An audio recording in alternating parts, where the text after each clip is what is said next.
and I've started the recording now. My name is Aaron McCran. I'm the Executive Director of the Community Foundation. And again, I really appreciate your willingness to participate in this town hall with us. So a few points to note. As I mentioned, the session is being recorded. We'll be posting this recording to the Community Foundation website after this session is over, as well as to our YouTube channel. In addition, Shaw Cable will be rebroadcasting the presentation to their community channel. And if it's anything like the last week's session, it'll be rebroadcast a couple of times a day for the next 7 days. So that's quite a lot of coverage, and we really thank Shaw Cable for helping spread the word about this important program. So again, please stay muted and have your camera off unless you are speaking. If you are a participant rather than a presenter today, we do welcome your questions, and we ask that you enter those questions in the chat window. We will put those questions together and address them near the end of the session. So today we'll have a few words about what's happening with the Community Foundation, and then our first speaker will be Jen Anderson from the Okanagan Boys and Girls Club. Second will be Sarah Martin from the Lower Similkameen Community Services Society, and then Shaune Gowe from School District 67, and Kim Conroy from Foundry Penticton. As I mentioned, at the end, we will have the Q&A session. Now, one exception there is that I do know that Jen needs to leave at 2:30 for another Zoom call, so we'll likely take questions for her before the 2:30 comes around. So if you have questions specifically for Jen, make sure those get into the queue early on in today's presentation. A little bit about what's happening with the Community Foundation. We are currently working remotely. We're fortunate enough to be able to work full-time remotely from our homes. We set ourselves up, luckily, about a year ago to be able to do that. So the technology was relatively seamless for us.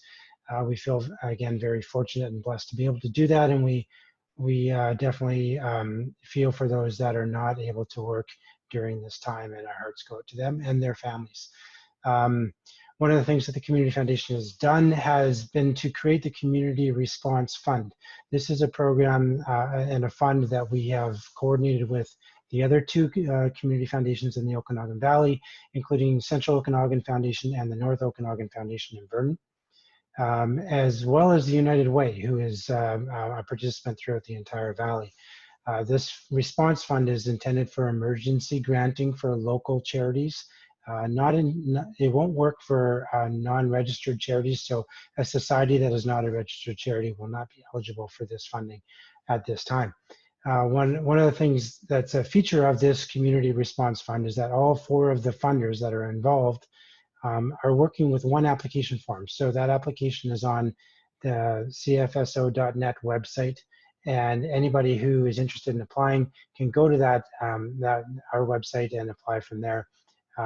Rather than applying to multiple organizations, we're all working together to find the best way to fund the emergency needs of the charities in our region. This is the second town hall session, as I mentioned.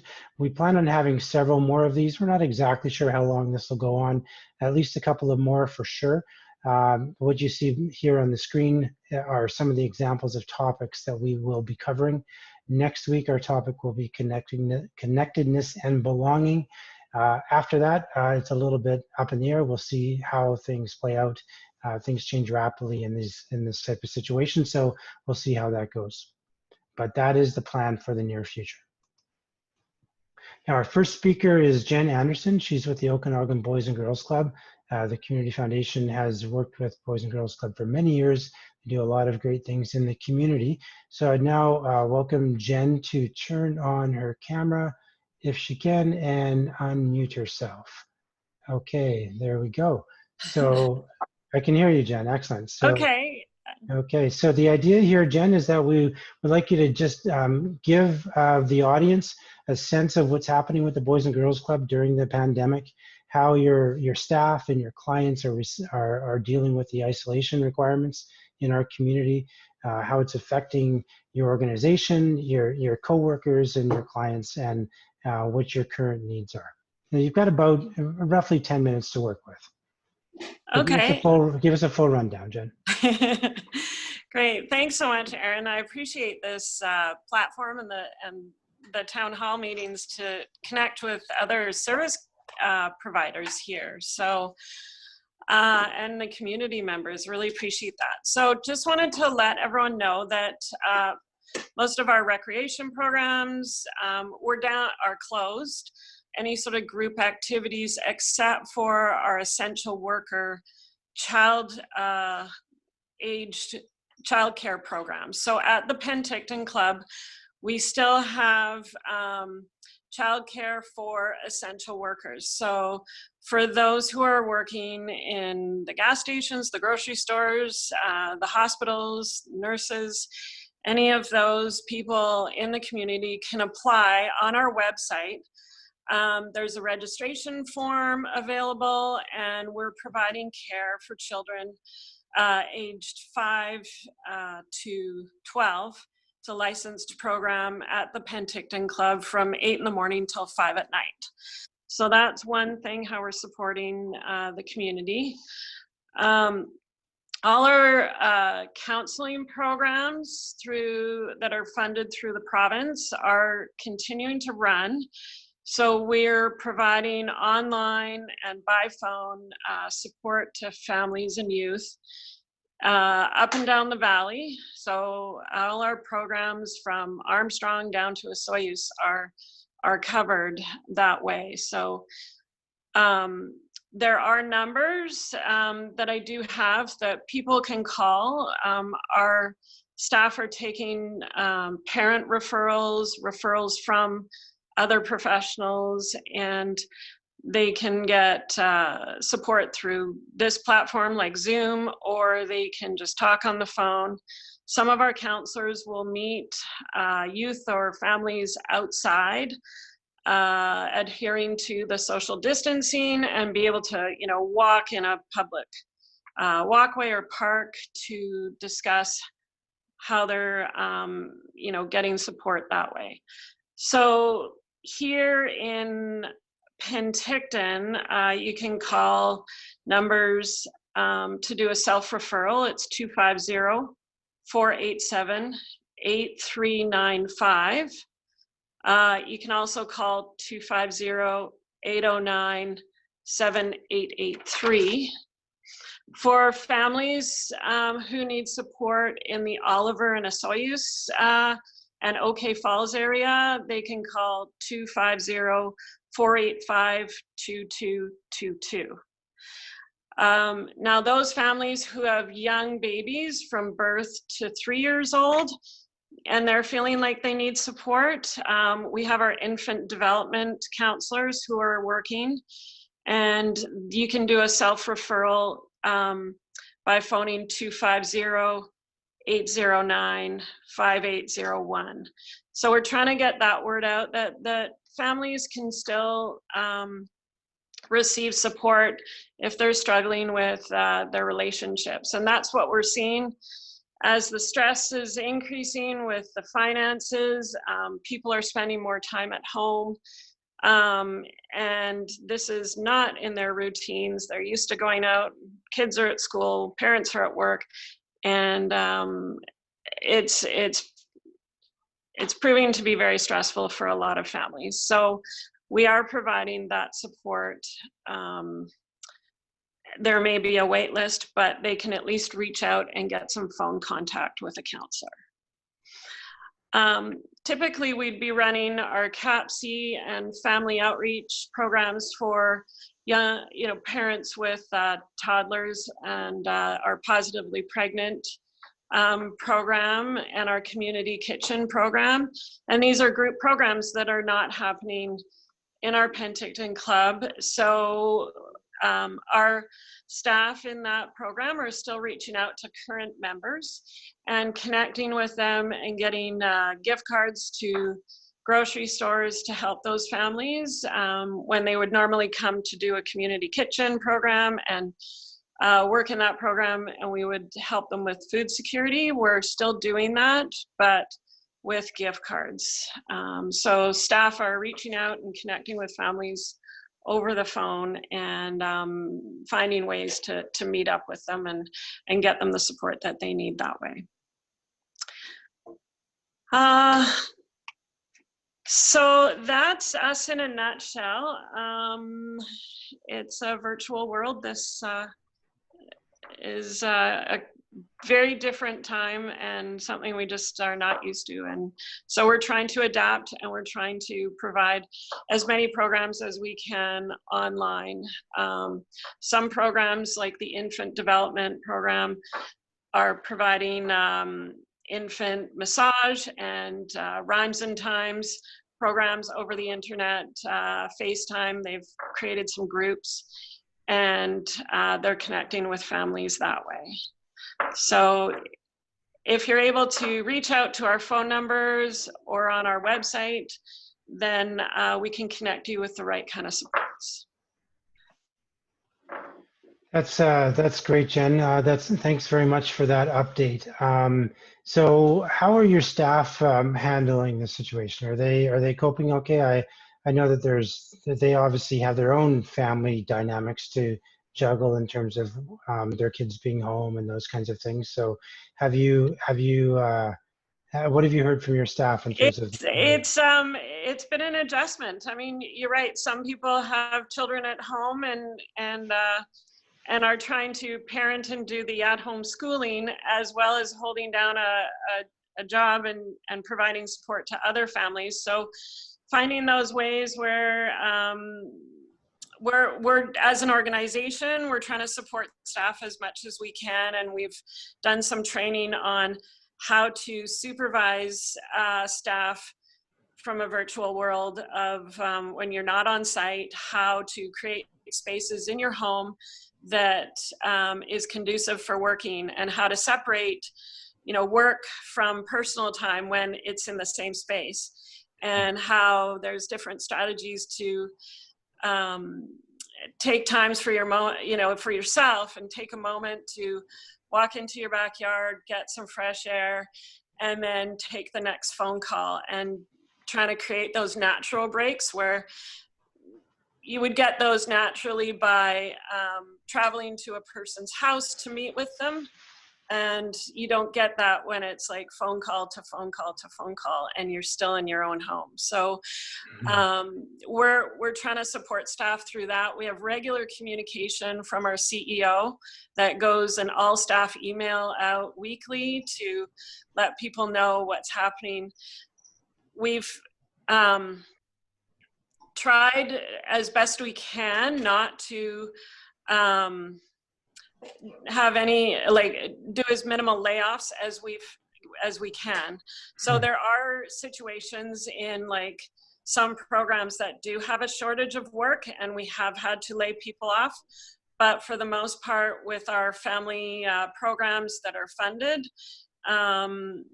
both the province and the federal government has assured us that our funding for these programs and supports for the families will continue. So we're just trying to support staff in doing their work differently from a different location. That's great, Jen.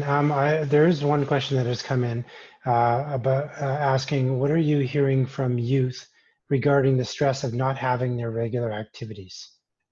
What have you heard of how that's affecting them? That's a tough one. Now I have heard that, youth, they're, so connected with their friends, and not having those gatherings is really, really tough. I myself have an 18-year-old daughter who, really wants to go out and see her friends, and normally she would see them at a gathering or at school, and not to be able to have those connections is really, really tough for the youth these days. So yeah, it's both. I've noticed even with my own kids that even though they have technology now to stay connected, after a few weeks of not actually physically connecting, they realize technology is not enough, and they really are missing their friends, that's for sure. So interesting learning for kids who felt like technology was everything and suddenly realized it's not even close. So for sure. I do agree. Yeah. So that's where our youth workers, I mean, they're trying to reach out and they're trying to meet the youth in luckily we do have springtime now, and we're not in the middle of winter, that they can go for a walk and kind of talk about what's happening for them. It's really important that we do meet each individual where they're at and meet their needs as best as we can. That's great. And because I know that you have to leave at 2:30, Jen, I will ask you the closing question that I'll leave to the rest of the group after you're off. And that would be, if someone was to walk up to you on the street today and ask about your organization, your programs, and how they could help you today, what would your answer be? And money can be one of the answers, but besides that, in addition to that, what else can people do to help? Yeah, well, I mean, money is one of the big things. Typically this time of year, I would be collecting donations from businesses and getting sponsors for my annual golf tournament that raises, $20,000 for all our non-funded programs, the recreation programs. They're not running right now, and we're not able to run, the programs or the event at this point. And, frankly, I would feel very uncomfortable approaching someone for a donation when we're all just trying to make ends meet and businesses are closing down, and that's just not fair. So if someone is but eventually what I'm hoping is that our programs are going to be up and running, and we are going to be able to provide those programs for kids again. So the need for fundraising will come back again. So right now on our website, we do have, we've got some donations from President's Choice and some big donations to help with food security. So we are running an Adopt a Family program for parents and families who are struggling. So there is a donate button on our website, and you can designate whatever community you want, whether it's Kelowna or Oliver or Penticton. If you want your families to receive help through that program, we are accepting that, but we're also thinking forward to the future of when our programs do get up and running, we're going to need some funding to pay for a youth worker again to run those programs. Right. Yes, it's a tough situation, that's for sure. Well, Jen, I really appreciate your time today. I know you're squeezed between meetings, and so thanks for your flexibility. And if you can stay on for a couple more minutes, if we get another couple of questions in before the end, maybe we can just pop those over to you before you have to get off the call. But thank you for that. I'm going to ask now that Lower Similkameen Community Services come online. I'm not sure if that is, if it's going to be Sarah today, or if it's going to be someone else representing Lower Similkameen. Is there anyone on for Lower Similkameen today? Dave Cursons, would that be you by chance? Yeah, can you hear me? I can, yeah. There's the logo for Lower Similkameen. I'll now pause the sharing and get back to Dave. Yeah, can you turn on your camera, Dave? Sure. I should say that my understanding was that Sarah Martin, my executive director, would be on this call. Okay. So well, she might be here. I don't know if she is or not. Let's see. She's on for a certain time, I take it. Yeah. I haven't seen Sarah come on yet, but if we can either wait, Dave, to see if she's able to join later, or if you would like to speak to what's happening with that organization, that would be great. Okay. Well, I'm hoping that Sarah will be along shortly, because I wasn't expecting to present on behalf of the entire society. I'm one program, and the program that I coordinate is the Peace program, which is used to be the Children Who Witness Abuse program. And we have two people attached, myself as a counselor and Petra Ruscher as an activity worker. Okay. And this week, our activity worker, Petra Ruscher, is out making contact with all the young people who have been attending our Tuesday evening and Thursday evening teen drop-ins since last October, in order to let them know that we're still here and that we'd be pleased to spend a little time with them, either individually, or it would be individually, in much the same way that that the arrangements that were described to us by Jen from the Boys and Girls Club. We have a lot of wide open spaces here where one can have a quiet chat as long as one keeps a safe distance, and we bring along a couple of sanitized chairs and make sure the safe distance is observed, and we can either sit and chat or walk, and we're grateful that we live in an area where there are some quiet spaces where one can have a private chat. So that kind of counseling can go forward, and that can happen not just with the Peace program at Lower Similkameen Community Services, but also with other programs, programs in the early years, and also the parenting programs, programs of support for individuals with mental health issues. Those kinds of things can go on. The friendly visitor program that the society operates in order to see to it that people get a visit while they're living in an extended care facility, which is right in Karamias.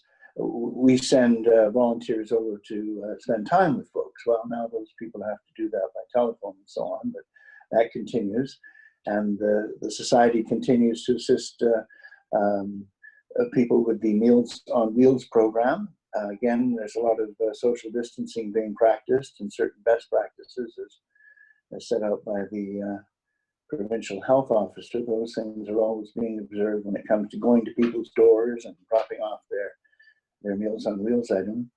But I know that today's session, I think, was to do specifically with families and children and families, and ways in which our society continues to provide or is unable to provide variously for needs during the special period. At this point, I'm going to ask if Sarah's with us yet. No, perhaps not. Okay. Yeah, I don't think so, Dave. Okay, fine. I can carry on then. Programs that continue to operate. Good thing I brought my notebook with me, because I'm not necessarily as well appraised as many would be with all of the programs that the society conducts. But I just mentioned the Friendly Visitor program continues, the Meals on Wheels program continues, pregnancy and baby support for babies 0 to 6 months, that continues through our phone number, which I should make sure I repeat a couple of times, because we live in an area in which there's a long distance connect as well as the regular local number. The number for people out in Headley, who are part of our catchment area, is 1-800-499-2352. And for people locally, it's 250-493-2352. And if one wants to contact the office generally by email, it's simply admin@LSCSS, Lower Similkameen Community Services Society. admin@LSCSS.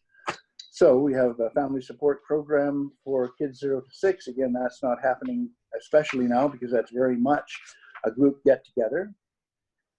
We have in our office a family support worker who is attached to us through the Ministry of Children and Families, and they continue to maintain contact with current clients, and they remain available through the number that I just gave you, which was 250-499-2352. And our family support worker's name is Gisela, Samu. We have a child and youth mental health counselor who is also attached to the Ministry of Children and Families. His name is Paul Edwards, and he's especially active with our local school. And now that the schools are out, we have 2 of them, South Okanagan Elementary Secondary School, SESS, and we also have Coston Primary School. And Paul provides support to counseling services and to young people in both those schools. And he can be reached at 250-487-4422. And his work is counseling and family support for children and youth. And again, he's a MCFD person through our society. I've already mentioned our work, the Peace program. My counseling services are available to parents, and we do some separately from the peace program, I do some counseling for men on referral from our Stopping the Violence counselor or the victim's assistance worker, who is also attached to our society and who works out of the local detachment of the RCMP. Her name is Lori Lyon.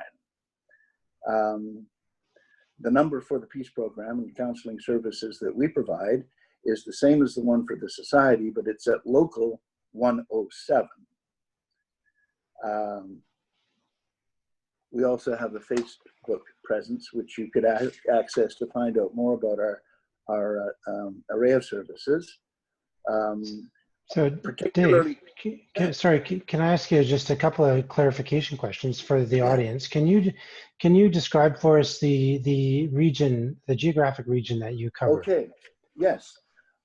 We cover the area pretty much from Olalla, just down the hill west of Twin Lakes Store when you're heading to Vancouver from Penticton. And we go as far south as the Richter Pass, which includes Chupacabra and the Lower Similkameen Indian Band Reserve there, coming up to the north towards Karamias through Coston, which is where our local primary school is located, into the village of Karamias and out to Headley, actually as far as Wolf Creek, just a little bit beyond Headley. So that's the catchment area for the Lower Similkameen Community Services Society. Great. And you mentioned that you do some men's counseling work and then other types of counseling as well. And in your particular role, I have read and heard in the media and from other organizations that there is likely to be an increase in strain and family relations as a result of the isolation. And what have you seen from that regard? I particularly took note of that the popular media, at least, was talking about that there was liable to be an uptick in the incidence of domestic violence. And in the case of the peace program, our particular interest is in the victims of violence perpetrated within the home, most especially women and children who witness violence. So I made contact with Lori Lyons, who is directly attached to victims assistance with our local RCMP detachment, to say, look, are you experiencing an increase in the number of complaints from victims around family violence and domestic abuse and so on? And she had said that there wasn't any noticeable uptick. But as I know from working in this area of interest for a lot of years, is that one of the biggest problems in reaching out when one is in a situation where domestic violence is happening is the feeling of isolation that the person already feels, not outside of the current malaise that we're all in. And I'm thinking to myself, if it's happening, and I can't help but think that the pressures that we're all experiencing would manifest themselves in those kinds of ways, that many people feel that there's nowhere to reach to presently. And right. Of course, that's not the case. I can't go into any great depth with any great deal of knowledge, despite the fact that I've worked in this field for many, many years, but to say that the dynamics of domestic violence are so complicated that one would have to read an awful lot into the situation when we think about it within the current COVID-19 situation. I mean, how are people feeling, and how are they feeling about authority? How are they feeling about reporting situations?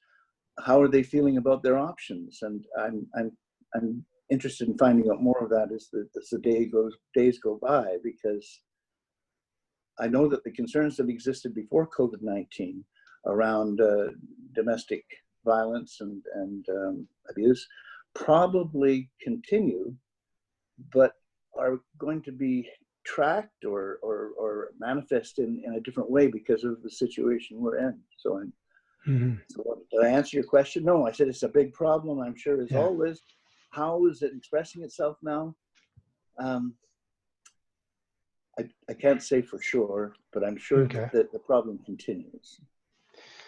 Well, that's great, Dave. I really appreciate you jumping in and giving us a summary of what's going on for your organization and your programs right now. It's not the easiest to just jump in and start start chatting about things right away. So thank you for that. Now I would like to, I need to pass on to the next speaker, who would be Shaune Gowe from School District 67. So Shaune, if you can come on, there you are, I see you there. Hello. Hi, how are you? So Shaune, thank you for joining us today. Can you give us a bit of a summary of your role with School District 67, considering the size of the organization, what you're working on right now, and then a little bit about how the pandemic is affecting what you do. Thanks.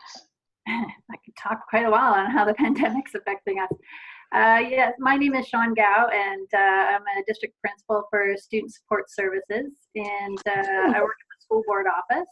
And I really want to thank Aaron and the Community Foundation for setting up these town hall meetings. This has been a great opportunity to hear what various organizations are in the community are doing. One of the roles that I play in my day-to-day job is helping schools find supports for students who might be struggling and families who might be struggling. So the more I learn about different organizations, the more that we can help connect families to these great groups and the wonderful work that they're doing. So as everybody I'm sure knows, our schools have been closed down to students. We're still working and providing education as much as we can, but we're having to we're doing that. And one of the roles that we've played in the past is when students were in session was providing breakfast programs in the majority of our schools across the district. And that enabled us to provide simple little breakfasts to students who are showing up to school and not having eaten either because maybe there wasn't food in the house or whatever was going on with the family at that time. And that breakfast program was funded completely by the community. Well, now that students aren't in session, of course, they can't access that food. And so we're looking at other ways that we can be supporting some of these vulnerable students. We've also been really lucky to be supported by the Starfish Backpack program that Tracy Van Raes was speaking about last week, as well as the Penny Lane Backpack program in Summerland. And those provided food hampers for families just to help them over the weekend when the children wouldn't be in school. So those two programs continue to run and support the same families. But of course, we can't run our breakfast program in the same way as we have been. So one of the things we did when we came back from spring break, before school started figuring out how we were going to provide learning opportunities for the students at home, is we asked our schools to just take that first week and just connect with our families. And so teachers and school counselors and administrators spent that first week phoning each and every single student in the district and connecting with their families just to say hello and to check in and see how they're coping with the change of events. And what we found from those phone calls, it let us know that there's a lot more families who are struggling in the community than had been in the past, especially when it comes to food insecurity. And we've got families who are now looking at food bank options who never have reached out to those kind of groups in the past. So I think we're in a sort of a unique role in that we have this information, we have these connections with our families, and we have some ability to help provide support for them. So we are working at providing some simple weekly food hampers to families, to students who schools have identified. And today was actually our first day for delivering food hampers to 150 different students across the district. In those food hampers, we're just providing some basic non-perishable food items along with some baked good items. We've had a couple of teams of teachers and education assistants from a couple of our high schools band together, and they're ordering the food supplies and doing baking in the high school kitchens. And they've assembled the food hampers, and then those were distributed to the schools for families to pick up. And we've also had some help delivering to some of the families. We've delivered out to the Penticton Indian Band because for some it was transportation, and going to pick up those hampers was a bit of a challenge. And we've also had a couple of our CMP members step forward and offer to help with some deliveries there. So we're starting to see this whole program grow, and a lot of people are jumping on board to support it. Our school trustees certainly are very keen to be helping out as well, which is wonderful. They're getting the word out there, sharing it with their community connections, and we started posting stuff on Facebook.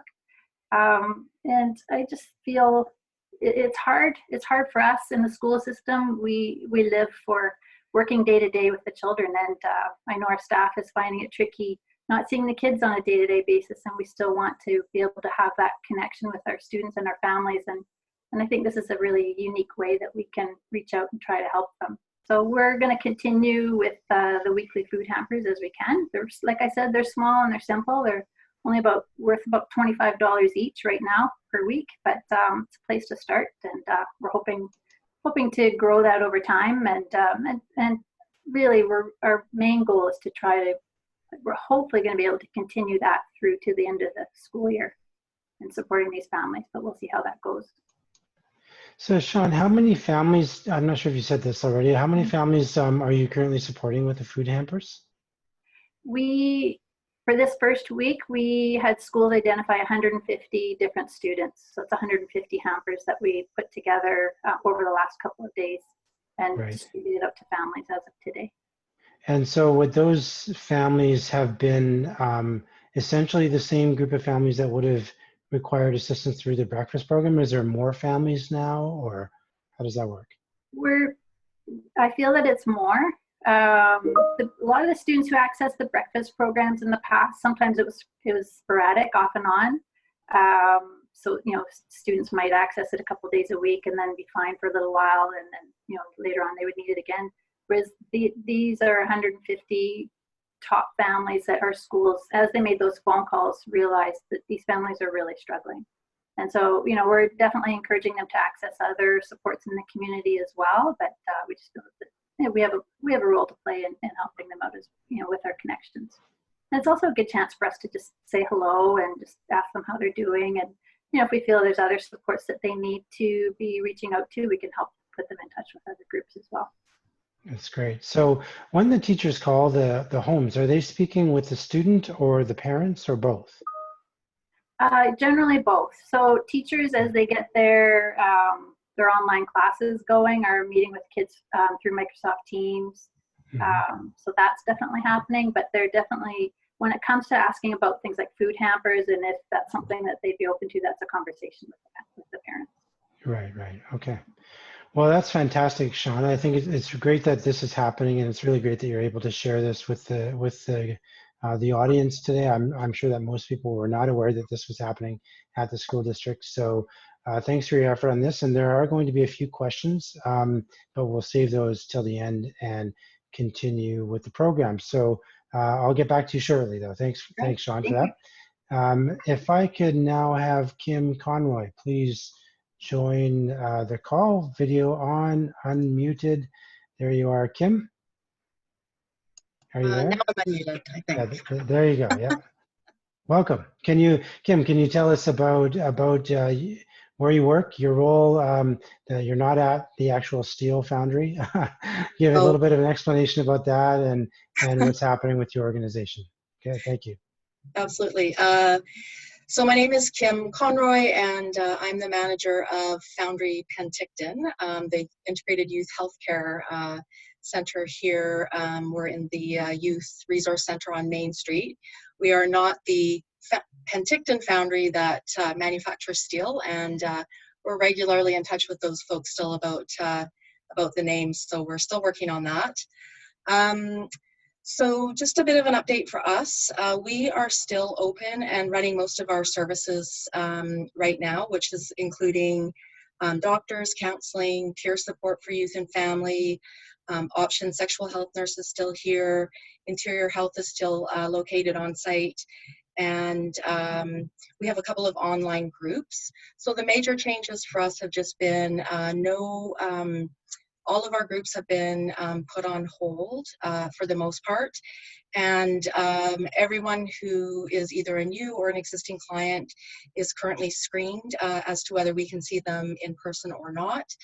Generally, it's up to the clinician or the physician to determine if someone comes in person. We will see them in person if they're asymptomatic and it's an urgent need. But generally, we try and set everybody up by phone, or we're using Zoom. We will be using Microsoft Teams for a larger counseling initiative that we're starting up next week. So currently, we're still open for drop-in services, we like to call them. We don't have a lot of walk-ins right now, but they still are coming in.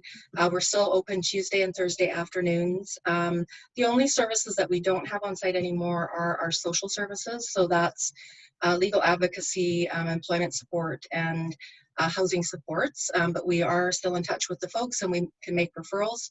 It's just that they're not here on site at the moment. We're not getting a lot of new clients at the moment for physicians or for counseling. In January, we had a huge spike in uptake in services, and in particular for new clients, but that's really pretty much dropped off right now.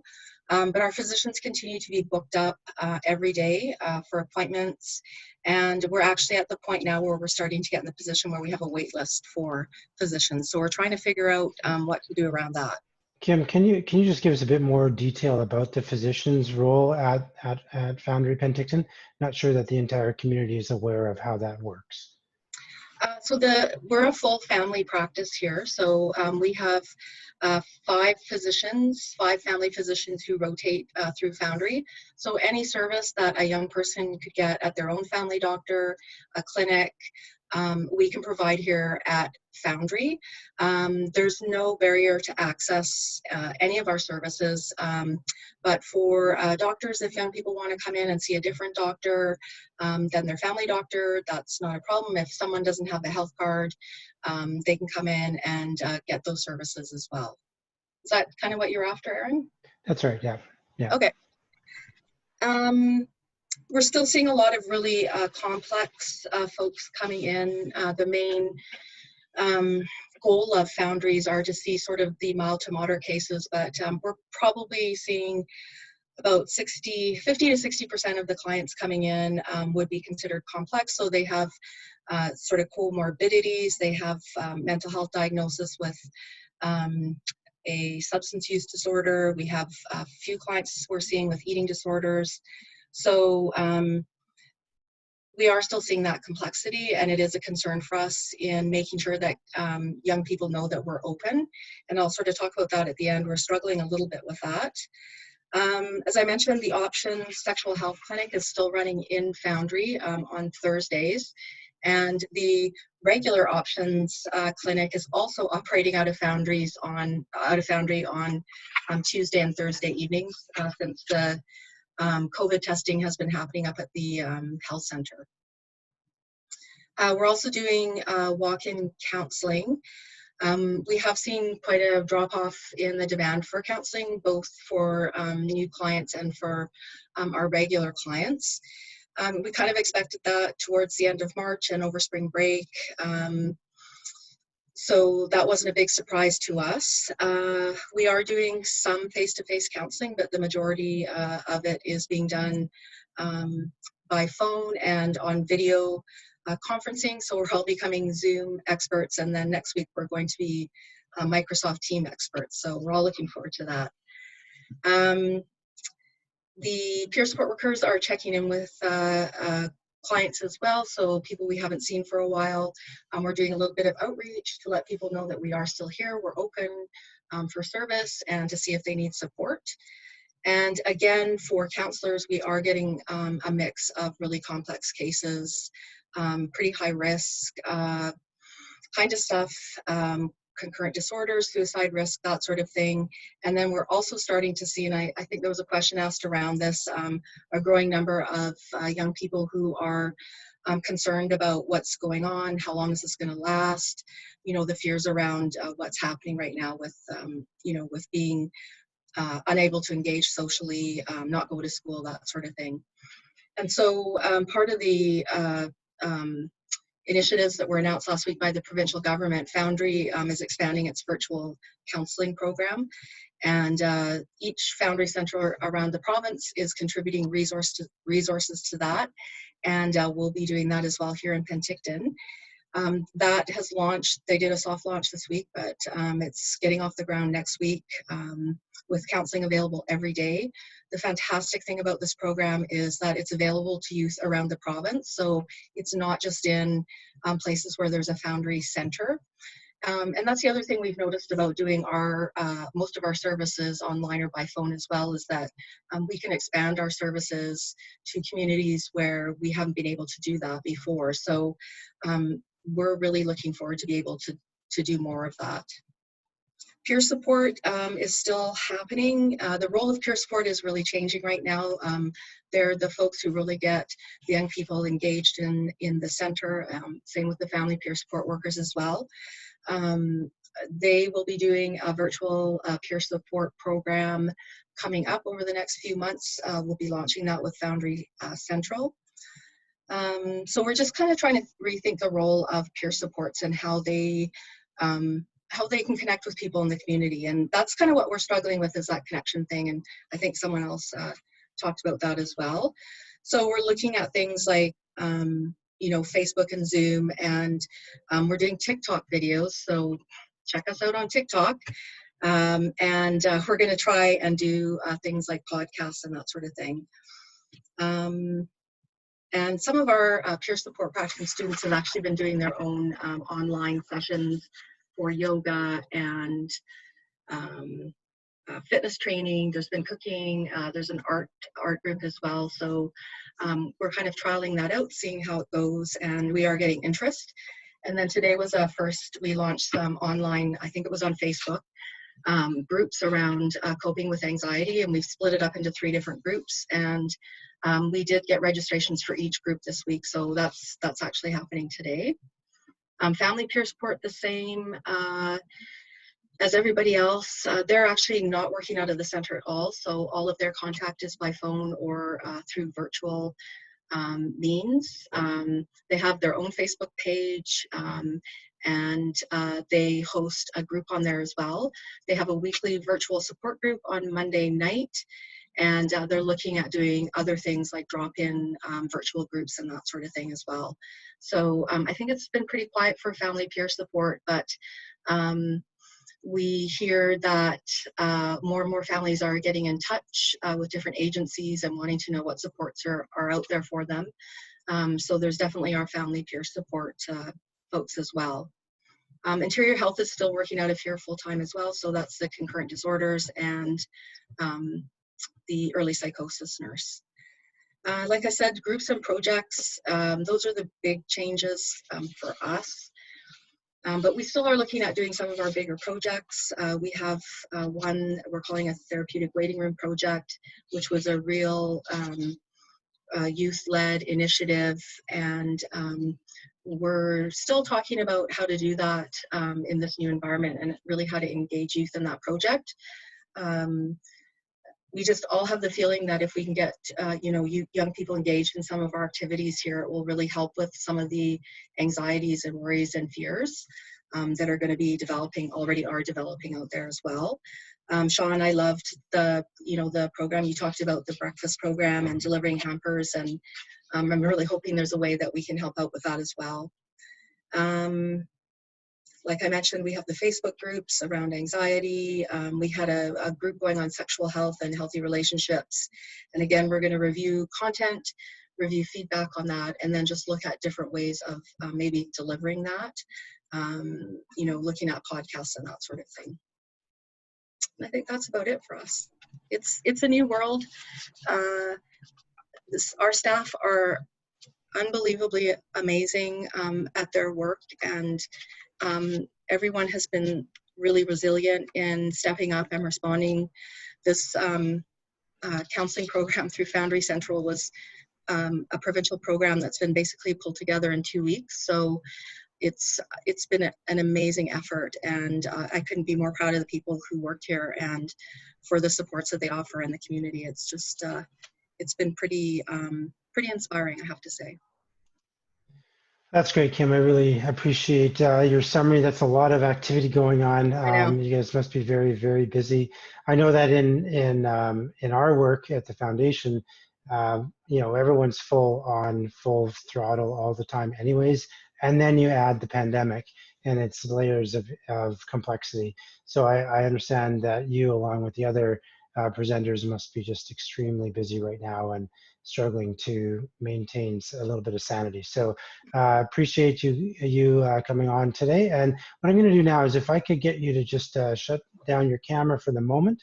And I'm going to ask Sarah Trudeau, one of the foundation's team members, to just check through the chat and see if we have any questions for our presenters. Can you do that for us right now, Sarah? Hi, can you hear me? Yes. Okay, great. There was a lot of great chat in the box, and a lot of questions were answered and a lot of great comments. One of the questions that wasn't answered was just regards for you, Shaune, the school district. So is the school district reaching out to kids that have been vigilant about, that you've been vigilant about because their home situations are unsafe, and so you've already sort of identified them previously, and are you reaching out to them right now, not having the classroom setting right now, and is that possible? Very much so. That was one of our first tasks that we took on across the district, was having school teams sit down, with their administrators, counselors, special ed teachers, and just identify those families, those students who we felt were most at risk and most vulnerable, especially now. But those students that we knew from before that were struggling with various home issues or personal issues, whether it was mental health challenges. And those were some of the first students that our school teams reached out to. And our school counselors and special ed teachers are really making those their prime targets in terms of who they are connecting with on a regular basis. And while we're not in a position to be offering therapy or anything like that, we can be connecting with those kids. And if we feel there's a need, we are referring them to other agencies like Child and Youth Mental Health. We've got good connections with the Ministry of Children and Families. It's certainly the Foundry is a regular go-to for us, and the group at One Sky and all the different services they offer. So we definitely are trying to identify those students that we had put a lot of supports in place before, and know that especially now we need to maintain those important connections with them. That's great, thanks. And just a question I had, and maybe you addressed it earlier, but the food and the hampers that you're providing throughout the school district, is that food that you had on hand from the previous breakfast programs, or is that food being donated? And then I noticed as well, there was a picture, I think in Castanet, where the foods teacher was doing some food preparation as well. Up on Castanet already? Wow. That's a great question. Yeah, thank you. I forgot to address that. So we have a little bit of funding still from breakfast program donations, although that's not going to last us very long. So we are looking for new funding to come in, of course, but we're also setting up to accept non-perishable food items to be dropped off at Penticton Secondary School Mondays to Fridays during school hours. So, say 7:30 to 3:30, there'll be a bin out front, and we will include that in the food hampers as well. And the school teams, we've got foods teachers involved, and so of course they're baking and making things like banana loaves and cookies that can be thrown into the hampers as well. So a little bit of TLC is going into those bags. Oh, great, thank you. So someone just made a comment here, Shaune, and I'll just let you know that Legend Distillery is interested in donating hand sanitizers to the school district food drive. So if that's something that you can do, you can reach out to them. I know personally that's where we got some hand sanitizers. Wonderful. Yeah. All right. And I think and then there wasn't many other questions, but I actually had a question for Dave Cursons or Sarah, if they're on the line here. Dave, are you there? Dave is still here somewhere, yeah. Well, he's still connected if he's not at his computer. Let me see if I can unmute him. Dave, are you with us? Oh, there we go. There he is. Okay, He just needs to be on here. Let me see. Unmute now. Am I unmuted? there we go. Okay. We go can hear ahead. you. Oh, good. Hi, Dave. Okay. How are you? Fine, Sarah. I'll get the hang of this somehow. Okay, no problem. I wondered if you'd see an increase in demand for your Meals on Wheels program since the COVID crisis. I cannot speak to it. I know from speaking to the volunteers, the volunteer coordinator, Shirley Buchanan, as well as one of the volunteers in the informal conversation, they are going full tilt, and the number 25 rings a bell. That would be in the immediate Karamias area, out of the Interior Health location where the kitchens produce the trays, and the trays are picked up by volunteers and delivered to 25 households currently. Now, as far as any uptick, I'm not aware of it.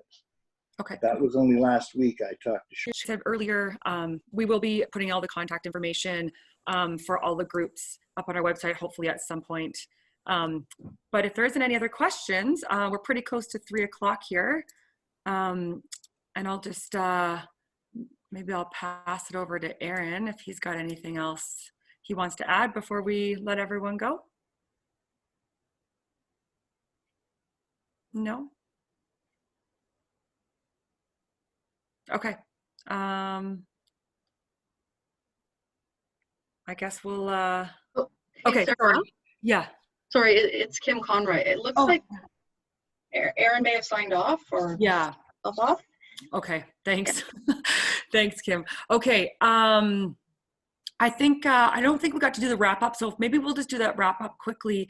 The last question of the day is, if there was one thing that your organization needs today, if someone were to walk up to you on the street, if there's one thing that your organization needs today, could you please tell us what it is? So I'm going to start with you, Kim, and then I'll move on to the rest of them.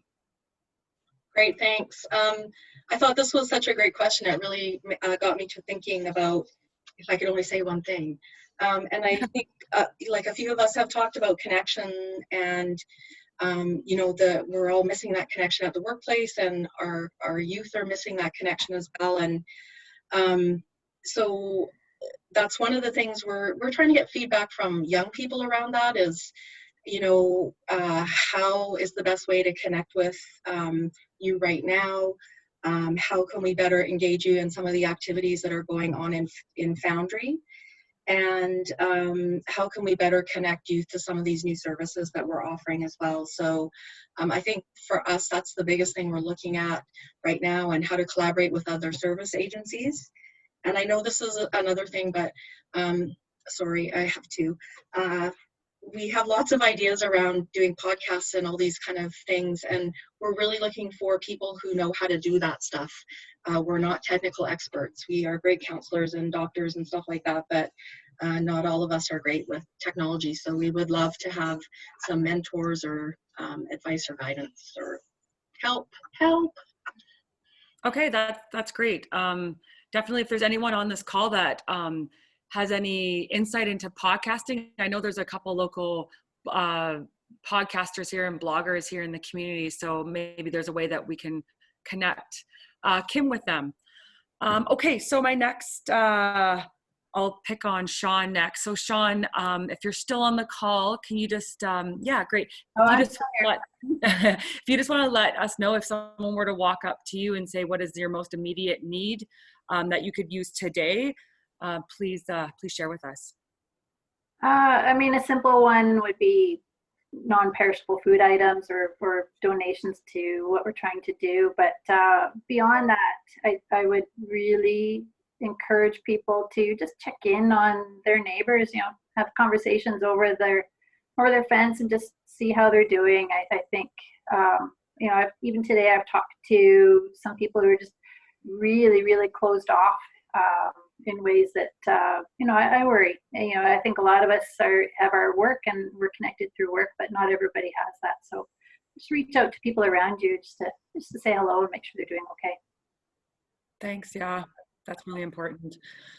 Okay, great. So last, Dave, I'm going to pick on you one more time if I can. And I know you're kind of representing and you weren't planning on it, but if you could just, even off the top of your head, think of, what your organization could use. Volunteers, for sure, because we do have the services, but we would like to be able to respond to all the need.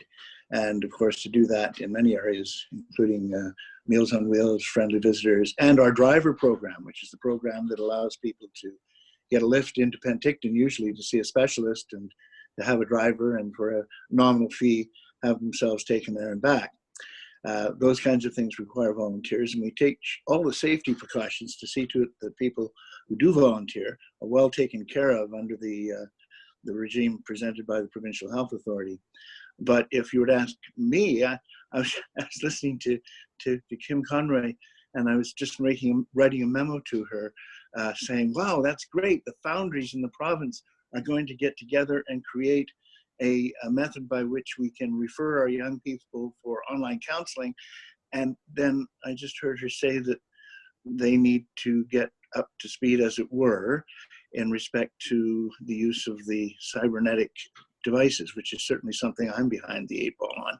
So I guess along with Kim, I'll be looking for the kind of support that allows us to do a better job of reaching the kids where they are. And as it happens, a great many of them happen to be online. So we need more of those skills. I'm not altogether confident as an old timer that those are going to do the trick, but hey, you've got to use what you have. And that's how I see it. Great. Okay. Well, it sounds like there could be a lot of sharing going on between all of us here. So, all right. Thank you so much, everyone. It's a little after 3. I think we'll wrap it up. I appreciate everyone taking the time out today to come and join us today. Like I said, we'll be doing another one next week. So thank you again, and stay connected and have a great week.